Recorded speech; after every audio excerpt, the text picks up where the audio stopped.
আমি একবার আমাদের ওই এলাকায় সাতক্ষীরের নাম শুনেছেন না? সাতক্ষীরা জেলা একেবারে শেষ প্রান্তে সুন্দরবনের কাছে, ওখানে মাহফিলে গিয়েছি। আসার পথে একটা জায়গার নাম জিকরগাছা, লোকাল বাসে আসি, যারা গিয়েছেন তারা জীবনে বেনাপোল বেটা বর্ডারের আগে জিকরগাছা। তো জিকরগাছা ওখানে এসে বাসটা দাঁড় হলো, লোকাল বাস 5 মিনিট সময় আছে, দেখিয়া একটা ফকির উঠছে, ভিক্ষুক উঠছে গাড়িতে। ভিক্ষুকটা পুরুষ মানুষ, মাথায় তার সরমনের হুজুরের মুরিদদের মতো সবুজ পাগড়ি, গায়ে একটা জুব্বা, একটা সাইড অচল, এরকম বেকাতি বেকাতি উঠছে। সাথে 8, 9, 10 বছরের একটা মেয়ে উঠছে তার সাথে, মেয়েটার কাঁধে ভর দিয়ে উনি গাড়িতে উঠছে। উইটা একটা বিকট শব্দ আওয়াজ দিছে গাড়ির ভিতরে, আ আ করে একটা শব্দ দিছে। এমন শব্দ কেউ কোনোদিন শুনিনি। তার এই বেঢঙ্গা শব্দ শুনে আমরা সকলে তার মুখের দিকে তাকাইলাম, মুখের দিকে সকলেরই নজর করছে। দেখি মুখের মধ্যে জিহ্বা নাই, কি নাই? জিহ্বা নাই। জিহ্বা না থাকলে তো কথা বলা যাবে না। ও শুধু হা হা করে শব্দ দিচ্ছে। তার মনের যে চাহিদা, তার যে অভাব, সে অভাবটা বর্ণনা দেওয়ার জন্য তার সাথে মেয়েটি পাশে দাঁড়িয়ে বলতেছে, বাপ ও ভাইয়েরা, আপনারা যারা গাড়িতে আছেন, এই যিনি আওয়াজ দিচ্ছেন উনি আমার আব্বা, আমি উনার মেয়ে, আমরা 7 বোন, আমরা বড় অসহায়। আমার আব্বাজি ট্রাকের ড্রাইভার ছিলেন, ট্রাক অ্যাক্সিডেন্ট করে আমার আব্বার একটা সাইড বাতিল হয়ে গেছে। দাঁতে দাঁতে চাপা লাইগা আমার আব্বার জিহ্বার অর্ধেক কেটে পড়ে গিয়েছিল, বাকি অংশে ক্যান্সার হলো। ডাক্তাররা আমার আব্বার জিহ্বাটা ফেলে দিছে। আমার আব্বার মুখে জিহ্বা নাই। আমার আব্বা ব্যবসাও করতে পারে না, অঙ্গহানি হওয়ার কারণে আমার আব্বা কোনো কামও করতে পারে না। আমরা 7 বোন, একটা বোনেরও বিয়ে হয় নাই। আমরা বড় অসহায়, আমাদের একটু সাহায্য করে। আমার মনে হয় আমার যেমন মনের মধ্যে দাগ কাটছে, গাড়ির ভিতরে যত মানুষ ছিল সব মানুষ চোখের থেকে পানি ছেড়ে দিচ্ছে, সকলে কাঁদতেছে। আমি বললাম, মা তুমি দাঁড়াও, তোমার এই খেদমতটুকু আমি করি। প্রত্যেকটা মানুষের অন্তরে সাড়া দিয়েছে। না জানি তার জিহ্বা দিয়ে কত বড় অপরাধ করে ফেলাইছে, মালিক সহ্য করতে না পাইরা তার জিহ্বাটা কেড়ে নিয়ে গেছে। ও দোস্ত, এমন অন্যায় যদি আমিও করি, আমার জিহ্বা মালিক কেড়ে নিতে পারে কি পারে না? আল্লাহ পাক বলেন, আলাম নাজআল লাহু আইনাইন ওয়া লিসানাহু ওয়া শাফাতাইন। হে যুবক, রাতের পর রাত ফেসবুক আর ইউটিউবে না বিভিন্ন প্রকার নোংরা ছবি তুমি দেখতে থাকো, টেলিভিশন চালাই যা দেশ বিদেশের ব্লু ফিল্মে উলাঙ্গা ছবি দেখতে থাকো, জিনা ব্যভিচারের ছবি দেখো। এই চোখের মালিক কি তুমি না তোমার আল্লাহ? চোখ দুটো তোমার আব্বা দেয় নাই, চোখ দুটো তোমার মা দেয় নাই, চক্ষু দুটো তুমি বানাও নাই। আল্লাহ পাক বলেন, আলাম নাজআল লাহু আইনাইন। তোর চোখকে আমি দেই নাই, চোখে তোর ইচ্ছা মতো ব্যবহার করবি। মরার 20 বছর আগে আমি তার চোখের পাওয়ার শেষ করে দেব। বাথরুমের দরজা খুঁজে পাবি না, বিছানায় পেশাব পায়খানা করবি, রাস্তা দিয়ে হেঁটে চলে বেড়াইতে পারবি না, নিজের সন্তানের মুখ দেখতে পারবি না, স্ত্রীর চেহারা দেখতে পারবি না। আমি আল্লাহ তোর চোখের পাওয়ার সলব করে নিয়ে যেতে পারি। 2 নম্বরে তোর জিহ্বার ঠোঁট দিয়ে কথা বলিস, তোর জিহ্বার ঠোঁট তোর আব্বা মা দেয় নাই, তোর কোনো রাজনৈতিক নেতা নেত্রী দেয় নাই, এটা তোর কষ্ট অর্জিত পয়সা দিয়ে কামাই করা না, কিনা জিনিস না। এই জিহ্বার ঠোঁট আমি আল্লাহ দিয়েছি। জিহ্বার ঠোঁটের সাথে যদি অসৎ ব্যবহার করিস, আমি আল্লাহ পাক তোর জিহ্বার ঠোঁটের পাওয়ার সলব করে নিয়ে যেতে পারি। মরার 10 বছর আগে প্যারালাইজ করে দেব, শুধু নালাবি আর কাঁদবি, একটা কথাও বলতে পারবি না। এরকম প্যারালাইসিসের রোগী আপনাদের চোখে যদি একটা আছে না নাই? কথা বলেন, আছে না নাই? ও দোস্ত, জিহ্বার মালিক আমার আল্লাহ। জিহ্বার কাছে আল্লাহর দাবি, যা এইটা আমাকে পূরণ করতে হবে, নইলে মালিক আমার জিহ্বার ক্ষমতা শেষ করে দিতে পারে। নবী পাক বলেন, মাইয়াজ বাল্লি মা বাইনা লাহিয়াইহি ওয়া মা বাইনা রিজলাইহি আজমাল লাহুল জান্নাহ। আমার প্রাণ প্রিয় যুবক যুবতী ভাই ও বন্ধুরা, আমার মা ও বোনেরা, কান খাড়া করে শুনবেন। আল্লাহর নবী বলেন, তুমি যদি 2টি অঙ্গরে কন্ট্রোল করতে পারো, একটু বলি কয়টা? বলেন না কয়টা? মাত্র 2টি অঙ্গকে যদি তুমি কন্ট্রোল করতে পারো, আজমান লাহুল জান্নাহ। নবী পাক বলেন, আমি তোমার জান্নাতের জামিন হইয়া গেলাম।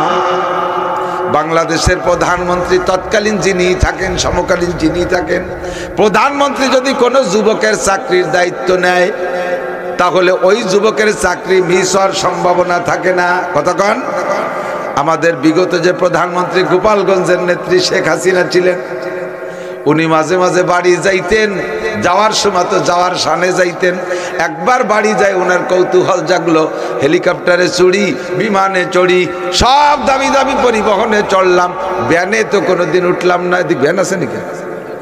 ভ্যান আছে না? ভ্যানে যাত্রীবাহী ভ্যানে তো কখনো উঠলাম না। ওনার শখ জাগছে একটু ভ্যানে উঠবে। ইতিমধ্যে দেখে এক যুবক ভ্যান চালায় যায়, যুবকের কপাল খুইলা গেছে। যুবকরা উনি নিজেই ডাক দিছে, এদিকে তো আমার একটু ভ্যানে উঠা। যুবকরা ডাইকে নিয়ে যুবকের ভ্যানে উনি একটু ঘুরলেন নিজের বাউন্ডারির ভিতর দিয়ে। এর 1 মাসের ভিতরে যুবকের বিমান বাহিনীতে চাকরি হয়ে গেছে। প্রধানমন্ত্রী যুবকের ভ্যানে উঠলে তার চাকরি হয়ে যায়, আর যদি তার চাকরির জিম্মাদারি নেয় তাহলে তার চাকরি মিস হওয়ার কোনো সম্ভাবনা থাকে না। ও দোস্ত, হাসরের মাঠে নবী পাক তোমার জান্নাতের জামিন হয়ে গেলেন মাত্র 2টি অঙ্গরে কন্ট্রোল করার কারণে। 1 নম্বরে জিহ্বা, 2 নম্বরে শরমগা। এই 2টি অঙ্গ শরীরের ভিতরে হাড্ডিবিহীন অঙ্গ। কতক্ষণ? সব অঙ্গের মধ্যে কম বেশ হাড় আছে। জিহ্বায় হাড় আছে নাকি? লজ্জাস্থানে হাড় আছে নাকি? এই 2টের নরম বানাইছে আল্লাহ, কিন্তু এই 2টের কাম সবচাইতে গরম। কতক্ষণ?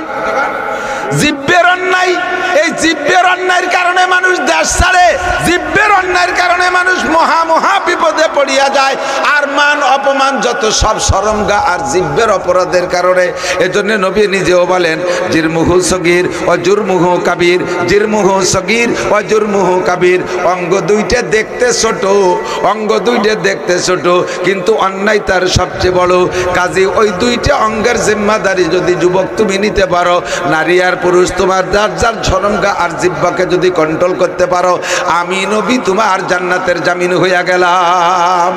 এবার আপনার এই সব অঙ্গরে কন্ট্রোল করার জন্য আর কোনো তাবিজ আর তদবির নাই, আর কোনো চিকিৎসা নাই। একমাত্র চিকিৎসা হলো নামাজ। নবী পাক বলেন, আসসালাবাতুল খামস। আমার হাতের দিকে তাকান, আসসালাবাতুল খামস। প্রত্যেকের হাতকে আঙ্গুলকে ফাঁকা করলে ফাঁকার সেটিংটা এমন হবে, জি, 5টা আঙ্গুলের মাথায় 5 ওয়াক্ত নামাজ দাঁড় করে দেন। বৃদ্ধাঙ্গুলের মাথায় ফজর, শাহাদত আঙ্গুলের মাথায় জোহর। এই ফজর আর জোহরের মাঝখানের ফাঁকাটা, এই ফাঁকাগুলো একটু বড় কিনা? বেশি না? ফজরের নামাজ পড়েছো, আবার জোহরের নামাজ পড়েছো, মাঝখানে মাঝারি গ্যাপে যত সগীরা গুনাহ আছে সমস্ত সগীরা গুনাহ 2 নামাজে খেয়ে শেষ করে দেয়। এরপরে ফজরের পরে জোহর, জোহরের পরে এই মাঝের এটার উপরে আসর, এর মাঝখানে ছোট গ্যাপ, আসরের পরে মাগরিব, মাগরিবের মাঝখানে ছোট গ্যাপ, মাগরিবের পরে ঈশা, এই কনিষ্ঠ আঙ্গুলের মাথায় ঈশা, এর মাঝখানে ছোট গ্যাপ। ছোট ছোট গ্যাপে যত সগীরা গুনাহ 5 ওয়াক্ত নামাজের কারণে সব সগীরা গুনাহ ক্ষমা হইয়া যায়। আল্লাহ পাক বলেন, ইন্নাস সালাতা তানহা আনিল ফাহশাই ওয়াল মুনকার ওয়া আকিমিস সালাতা তারাফাইন নাহারি ওয়া যুলাফাম মিনাল লাইল ইন্নাল হাসানাতি ইউযহিবনাস সাইয়্যাত ইন্নাল হাসানাতি ইউযহিবনাস সাইয়্যাত যালিকা যিকরা লিয-যাকিরিন। 5 ওয়াক্ত নামাজ যেই লোকটা দৈনন্দিন পড়ে, নামাজের ক্রিয়া হলো ওই লোকটার জীবনের সব গুনাহ ধ্বংস করে দেয়। 5 ওয়াক্ত নামাজ। 2 নম্বর, ওয়াল জুমুআতু ইলাল জুমুআ।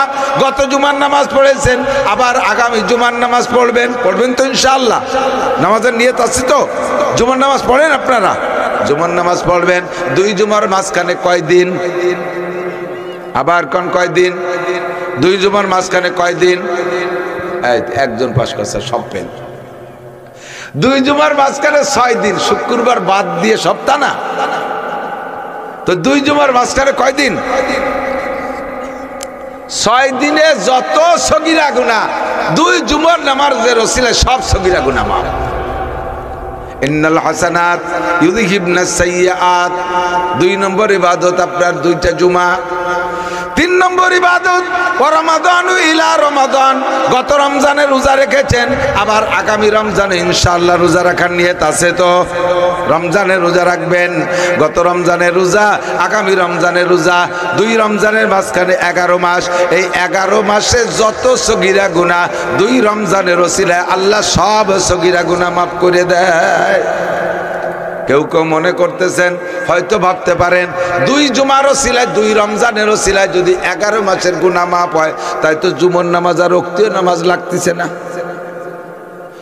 রমজানেই তো 11 মাসের গুনাহ মাফ।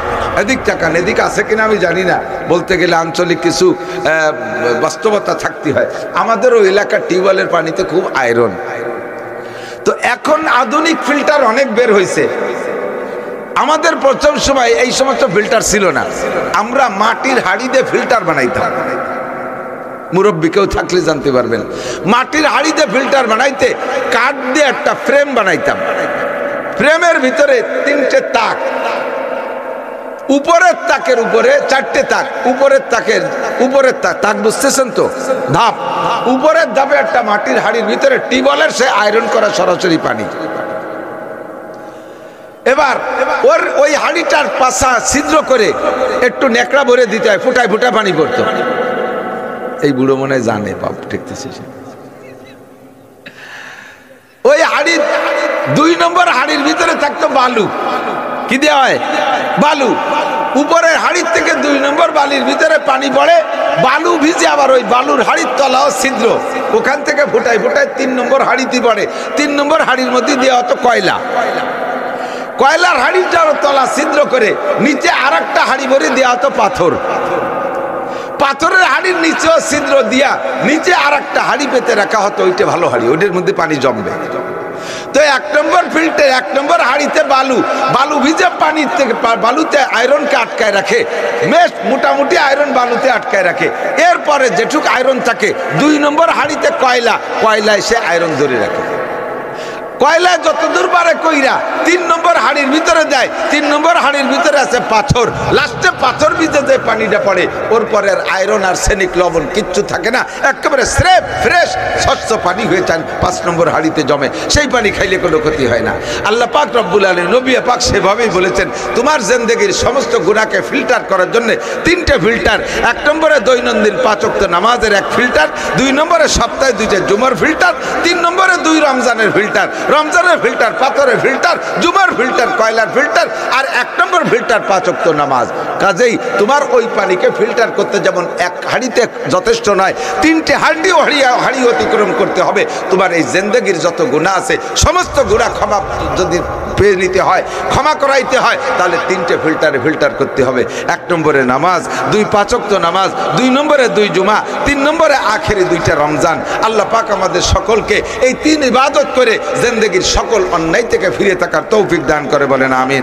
এখন আপনার নামাজ আপনার ভিতরে কাজ করছে, সংক্ষেপে বলে দেই, আপনার নামাজে আপনার ভিতরে ক্রিয়া করছে, একটা বুঝার আলামত নেন। এদিক তাকান, আপনি কোনো গুনাহ থেকে তওবা করেছেন, এই তওবা কবুল হয়েছে, এর একটা প্রমাণ পাইলে ভালো হয় না? বুঝেন নাই কথা? আপনি গুনাহ থেকে তওবা করছেন, তওবা কবুল হইলে ভালো হয় না? কবুল হওয়ার একটা প্রমাণ পাইলে আপনার তওবা কবুল হওয়ার একটা প্রমাণ আছে, সেটা হলো যে গুনাহ থেকে তওবা করছেন ওই গুনাহ যদি আর মরণকাল পর্যন্ত না করেন তাহলে বুঝবেন যে তওবা কবুল হয়েছে। আপনার নামাজ কবুল হয়েছে, এর একটা প্রমাণ পাইলে ভালো হয় না? নামাজ কবুল হওয়ার প্রমাণ হলো আপনি ফজরের নামাজ পড়ছেন, এইটা কবুল হওয়ার প্রমাণ হলো যদি যথারীতি নিয়মে জোহরের নামাজ আপনি আদায় করতে পারেন তাহলে বুঝবেন যে আপনার ফজর কবুল হয়েছে। আসরের নামাজ যদি সুন্দরভাবে আদায় করতে পারেন তাহলে বুঝবেন যে জোহরের নামাজ কবুল হয়েছে। মাগরিব যদি সুন্দর করে আদায় করতে পারেন তাহলে বুঝবেন যে আসর কবুল হয়েছে। ঈশার নামাজ যদি যথারীতি আদায় করতে পারেন তাহলে বুঝবেন যে মাগরিবের নামাজ কবুল হয়েছে। আবার ফজরের নামাজ যদি উঠে আদায় করতে পারেন তাহলে বুঝবেন কি তর্জমা হলো নামাজ কায়েম করো। কায়েম করো মানে প্রতিষ্ঠিত করো, প্রতিষ্ঠিত মানে বাস্তবায়ন করো। তাহলে বোঝা যায় যে নামাজের একটা প্রতিষ্ঠিত আলাদা জিনিস, নামাজের বাস্তবায়ন আলাদা কিছু, সেই জিনিসটা আমাকে বুঝে নিতে হবে। দিক সেই প্রতিষ্ঠিত হওয়া কি, বাস্তবায়ন কি? আল্লাহ পাক বলেন নামাজের একটা ক্রিয়া আছে, নামাজের একটা ফলাফল আছে, ওই ফলাফলটাকে প্রকাশ করার নাম হলো নামাজকে বাস্তবায়ন করা। নামাজের ফলাফল কি? আল্লাহ পাক অন্য আয়াতের মধ্যে বলেন ইন্নাস সালাতা তানহা আনিল ফাহশাই ওয়াল মুনকার ওয়ালা যিকরুল্লাহি আকবার। আল্লাহ পাক বলেন নামাজের গুণাগুণ, নামাজের বৈশিষ্ট্য, নামাজের ক্রিয়া, নামাজের ফলাফল, নামাজের রেজাল্ট হলো নামাজে মানুষকে সকল প্রকার অন্যায় থেকে ফিরায়। বুঝতে পারি নাই? নামাজে মানুষকে, যারা ওয়াজ শুনেন তারা মনে করেন দূর থেকে একজন হুজুর আসছে নতুন কিছু বলবে, কিন্তু সেই পুরন কথাই নামাজের কথা সব হুজুর বলে কেন? ওয়াজের মাকসাদ হলো আমর বিল মারুফ নাহি আনিল মুনকার, মানুষকে সৎ কাজের আদেশ দেওয়া, অসৎ কাজ থেকে নিষেধ করা। অসৎ কাজ কি কি করে তার থেকে নিষেধের জন্য একটা হলো বিস্তার আলোচনা করা, আর একটা হলো সংক্ষিপ্ত আলোচনার মাধ্যমে যদি আমি অসৎ কাজ থেকে ফিরে আসতে পারি। আল্লাহ পাক রব্বুল আলামিন বলেন, তোমার জীবনে যতগুলো অন্যায় করো এই অঙ্গগুলো বডির যে অঙ্গ দিয়ে করো, এই অঙ্গর ভিতরে 6টা অঙ্গ দিয়ে তুমি গুনাহ করো। 1 নম্বরে চক্ষু, 2 নম্বরে জিহ্বা মুখ, 3 নম্বরে কান, 4 নম্বরে হাত, 5 নম্বরে শরমগা, 6 নম্বরে 2টো পা। এই 6টা অঙ্গ দিয়ে তুমি সকল প্রকার অন্যায় করো। যদি তুমি এই সব প্রকারের অন্যায় থেকে 6টা অঙ্গকে ফিরিয়ে আনতে চাও, তাহলে তোমাকে একমাত্র চিকিৎসা, একটা মাত্র তদবির তোমাকে অবলম্বন করতে হবে, সেটাই হলো নামাজ। কথা বলেন, সেটা কি? আপনাদের এদিক ছোট পোলা পান্ডে টিকা দেয় নাকি? টিকা দেয় না? ছোট বাচ্চাদের টিকা দেয় না? শিশু বাচ্চাদের টিকা দেয়, সারা বাংলাদেশেই দেয়, সারা পৃথিবীতে টিকা দেয়। তো টিকা দেওয়ার আগে আমাদের এলাকায় যেটা দেখেছি সেটা হলো, যে বাড়ি টিকা দেয়, একটা বাড়িতে একটা পয়েন্ট আছে, যে পয়েন্টে টিকা দেয় ওই পয়েন্টের ওই বাড়ির সামনে দেখবেন হলুদ একটা ব্যানার আছে না নাই? ব্যানারের মাঝখানে দেখবেন ছোট্ট একটা গোল বৃত্ত আছে, আছে? বৃত্তের মাঝখানে একটা ছোট শিশু বাচ্চার ছবি আছে না নাই? ওই শিশু বাচ্চাটার পাশ দিয়ে যে বৃত্তটা দেওয়া আছে, দেখবেন বৃত্তকে ভেদ করে বাচ্চার দিকে 6টা তীরের ছবি দেওয়া আছে। তর্জমা কি? এই বিশাল ব্যানারটা হলো বিশাল দুনিয়া। এই দুনিয়ার মাঝখানে একজন মানুষ, তার সাইডে মানুষের হায়াতের একটা এরিয়া আছে। প্রত্যেকটা মানুষের হায়াতের এরিয়া আছে না নাই? কের 5 বছর, কের 10 বছর, কের 20 বছর, 50, 60, 100 বছরের হায়াতের এরিয়া থাকে। তো এই হলুদ ব্যানারটা দুনিয়া, তার মাঝখানে তার হায়াতের একটা এরিয়া আছে। এই হায়াতের বাউন্ডারির ভিতরে মানুষটা, এই মানুষের দিকে এই দুনিয়ার থেকে 6 প্রকারের রোগ তার দিকে আক্রমণ করতেছে। যার ভিতরে একটা রোগ হলো পোলিও। পোলিওগ্রস্ত রোগী দেখছেন কিনা জানি না, অনেক বাড়ি দেখবেন পড়ে আছে। বাচ্চাটা হয়তো অনেকে কানে শুনে কথা বলতে পারে না, বোঝে সব কিছু বলতে পারে না, হাত পা নাড়াইতে পারে না, ধীরে ধীরে শুকিয়ে যায়। এমন মারাত্মক মরণ ব্যাধি আছে 6টা। এর একটা, যে কোনো একটা রোগ যদি ওর দেহের মধ্যে ঢুকে পড়ে, আর পরপর যদি 6টা রোগী ঢুকে পড়ে, সারা দুনিয়ার মেডিকেল সায়েন্সের বিজ্ঞানী ডাক্তাররা আজও পর্যন্ত এমন কোনো ঔষধ তৈরি করতে পারে নাই যে এই বাচ্চাটাকে সুস্থ করবে। ওই বাচ্চাটার লাইফ শেষ, ওই বাচ্চাটার জীবন শেষ। কাজেই মেডিকেল সায়েন্সের বিজ্ঞানী ডাক্তাররা গবেষণা করে একটা টিকা তৈরি করেছে, যেই টিকাটা দিয়ে দিলে 6 দিক থেকে 6 প্রকারের রোগ ওই বাচ্চার মধ্যে ঢুকতে পারবে না। আমার আপনার এই গোটা দুনিয়ার ভিতরে হায়াতের একটা বাউন্ডারি আছে, হায়াতের একটা বাউন্ডারি আছে। বাউন্ডারির ভিতরে আমি আছি, আমাকে এই বাউন্ডারি ভেদ করে আমার দিকে 6 প্রকারের রোগ ঢুকতেছে। ব্যক্তিগত জীবনের রোগ, পারিবারিক জীবনের রোগ, সামাজিক জীবনের রোগ, অর্থনৈতিক জীবনের রোগ, রাজনৈতিক জীবনের রোগ, আন্তর্জাতিক জীবনের রোগ। 6টা দিক থেকে আমার দিকে হাজার হাজার রোগে আক্রমণ করতেছে। আমার হায়াতের বাউন্ডারি ভেদ করে আমার মধ্যে ঢোকার চেষ্টা করতেছে। দুনিয়ার সিস্টেম এটাই। এই 6টা রোগ 6 দিক থেকে 600, 6,000, 6 লক্ষ, 6 কোটি যার জীবাণু আমার দেহের দিকে আসার আক্রমণ করতেছে। এর থেকে বাঁচার, এই রোগগুলো যদি একবার ঢুকে পড়ে তাহলে তার থেকে বাঁচা বড় কঠিন। একজন মানুষের যদি জিনা করার স্বভাব হয়ে যায়, ফার্সিতে বলে জাবাল গর্দাদ, জিবিল্লাত না গর্দাদ। আপনারা সিলেটি মানুষ, আপনাদের দেশে অনেক পাহাড়, আমার এলাকায় কোনো পাহাড় পর্বত নাই। যদি আমি গোপালগঞ্জ গিয়ে বলি, আমি গতকাল সিলেট গিয়েছিলাম, ওখান থেকে একটা পাহাড় আমি নদীতে ভাসায় দিয়ে আসি, আর ওই পাহাড়টা নদীতে ভাসতে ভাসতে মধুমতি নদী দিয়া আমাদের গ্রামের কাছে চলে আসছে। এ কথা বিশ্বাস করলে করা যেতে পারে। কিন্তু একটা লোকের জেনা করার স্বভাব, ওই লোকটা জেনা করার নেশা হয়ে গেছে, এই লোকটা মুহূর্তের ভিতরে জেনার স্বভাব থেকে পরিবর্তন হয়ে গেছে। এই কথা অত তাড়াতাড়ি বিশ্বাস করা যায় না। একটা লোকের সুদ খাওয়ার অভ্যাস, সুদি অভ্যাস এমন হয়ে গেছে এখন সে ব্যবসার টাকায় তৃপ্তি পায় না, সুদ খাইতে খাইতে সুদের অভ্যাস হয়ে গেছে। এই লোকটা একটা দুইটা তিনটা চিল্লা তবলিগে দিয়া সুদের অভ্যাস থেকে পরিবর্তন হয়ে গেছে, ফিরে আসছে। এই কথা অত তাড়াতাড়ি বিশ্বাস করা যায় না। পাহাড় চলে গেছে বিশ্বাস করা যায়, স্বভাব পাল্টে গেছে বিশ্বাস করা যায় না। আমার আপনার ভিতরে 6 দিক দিয়ে চরিত্রের মধ্যে 6 প্রকার রোগ ঢোকার চেষ্টা করে। আল্লাহ পাক বলেন এই 6 প্রকারের রোগ যদি একবার ঢুকে যায় তোমার মধ্যে, তাহলে সেখান থেকে তোমার বেরিয়ে আসা কঠিন হবে। কাজেই তুমি শুরুতে একটা টিকা লাগায় নাও, ওই টিকাটা লাগাইলে সব রোগ থেকে তোমাকে বাঁচাবে।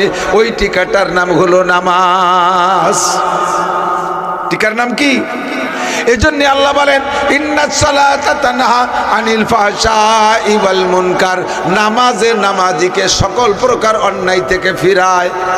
অনেকে বলবেন নামাজের কথা বললে দেখবেন আপনাদের এলাকা আছে, সারা বাংলাদেশ, সারা দুনিয়ায় আছে কিছু কিছু মানুষের স্বভাব, ভাই তুমি একটু নামাজ পড়া শুরু করো, বলে যে কিছু অন্যায় আকাম কুকাম আছে, এর থেকে ভালো হইয়ে একবারে পড়বো, আমি একবারে ভালো হইয়া এরপরে নামাজ পড়া শুরু করব। এ কথাটা কেমন কথা?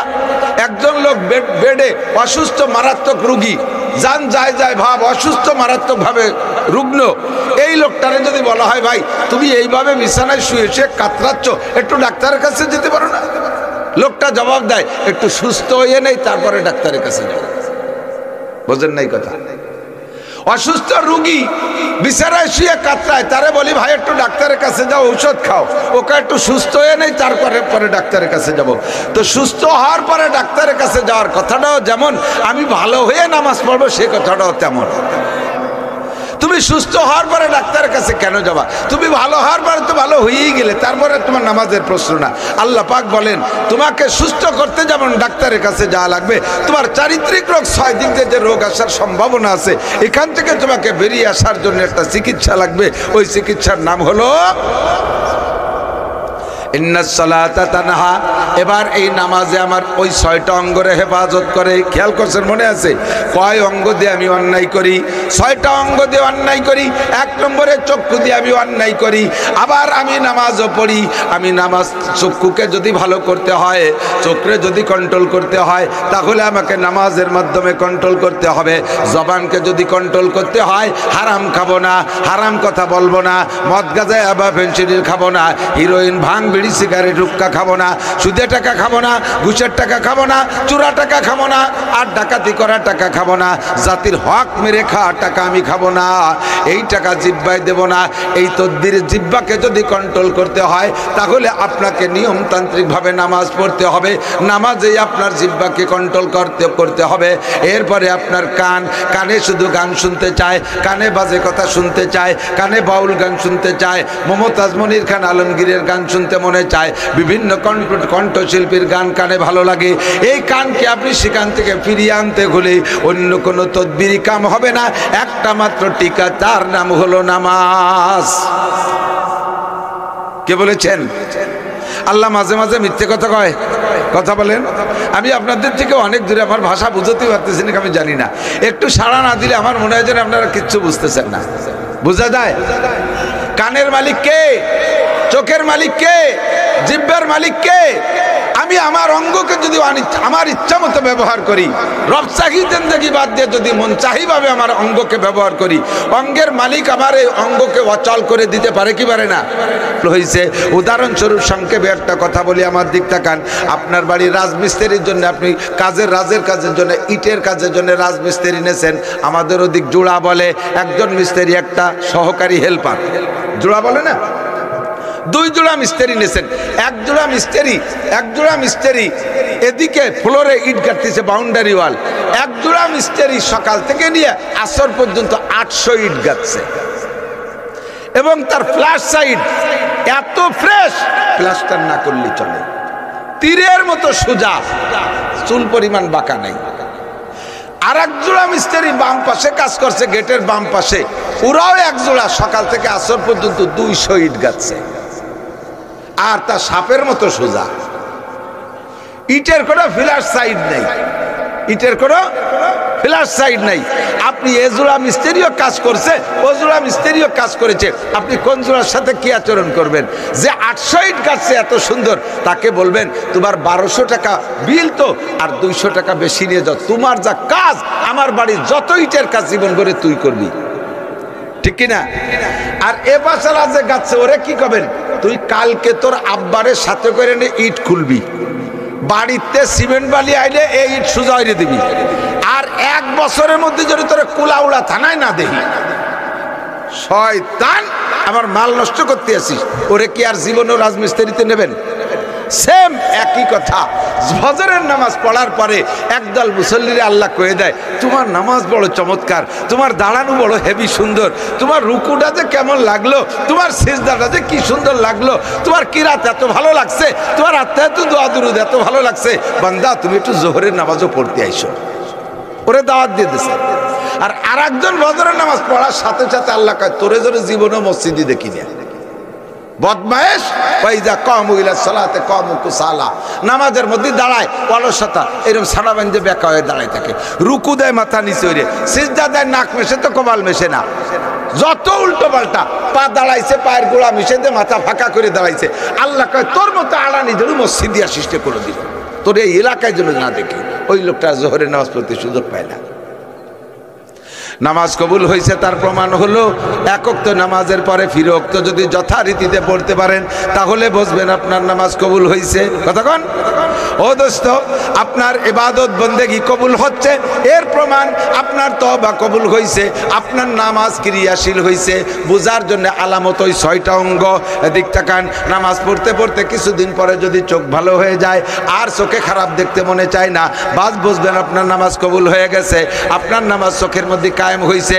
কিছুদিন নামাজ পড়তে পড়তে জবানে আর হারাম খাইতে চায় না, মিথ্যে কথা গালাগালি কাজাকাজি করতে চায় না, জবান কন্ট্রোল হয়ে গেছে, বুঝবেন জিহ্বার মধ্যে নামাজ কায়েম হয়ে গেছে। কিছুদিন নামাজ পড়তে পড়তে কান কন্ট্রোল হয়েছে, কানে আর গান শুনতে চায় না, ওয়াজ আর তিলাওয়াত শুনতে চায়, বুঝবেন কানের মধ্যে নামাজ কায়েম হয়ে গেছে। কিছুদিন নামাজ পড়তে পড়তে হাত কন্ট্রোল হয়ে গেছে, সুদে টাকা ঘুষে টাকা হাত দিয়ে ধরতে চায় না, পরের মেয়ের গায়ে হাত যায় না, বাস বুঝবেন হাতের মধ্যে নামাজ কায়েম হয়ে গেছে। কিছুদিন নামাজ পড়তে পড়তে শরমগা কন্ট্রোল হয়ে গেছে, আর জিনা আর হারাম কাজের দিকে যাইতে চায় না, বুঝবেন শরমগার মধ্যে নামাজ কায়েম হয়ে গেছে। এরপরে আপনার পাটা ছিল খারাপ, শুধু বাজারের দিকে যাইতে চায়, পায়ে দোকানের কাছে যাইতে চায়। কিছুদিন নামাজ পড়তে পড়তে আপনার পাও কয় না আর আজে বাজে জায়গা যাওয়া যাবে না, তাহলে বুঝবেন যে আপনার পায়ের মধ্যে নামাজ কায়েম হয়ে গেছে। এই জন্য আল্লাহ পাক বলেন ওয়া আকিমিস সালাত, তুমি নামাজকে কায়েম করো, নামাজকে কায়েম করো। এই নামাজ যখন আমার মধ্যে কায়েম হবে সব অন্যায় থেকে আমি ফিরে আসতে পারবো। আল্লাহ পাক আমাদের তৌফিক দান করে, বলেন আমিন। একা একা হবে না, এর জন্য উলামায়ে কেরামের সোহবত, দাওয়াত ও তাবলীগের মেহনত আলেমদের সাথে, দাওয়াত ও তাবলীগের মেহনত আলেমদের সাথে। সন্ত্রাস পার্টি, দাঙ্গা পার্টি, মারামারি পার্টি, টুঙ্গির ময়দানে যারা রক্ত রিজি করে, এই পার্টির সাথে কখনো তাবলীগে যাইয়া দ্বীন শেখা সম্ভব? জোরে বলেন সম্ভব? আলেম উলামার সোহবত, কামেল পীরের সোহবত, দাওয়াত ও তাবলীগের মেহনতের মাধ্যমে দ্বীন শিখে, সহি নামাজ শিখে আমি যেন সুন্দর নামাজ পড়ে আমার অঙ্গ প্রত্যঙ্গকে কন্ট্রোল করতে পারি, আমার সর্বক্ষেত্রে নামাজকে বাস্তবায়ন করতে পারি। আল্লাহ পাক তৌফিক দান করেন, সবাই বলেন আমিন। সুবহানাল্লাহি বিহামদি, সুবহানাল্লাহিল আযীম।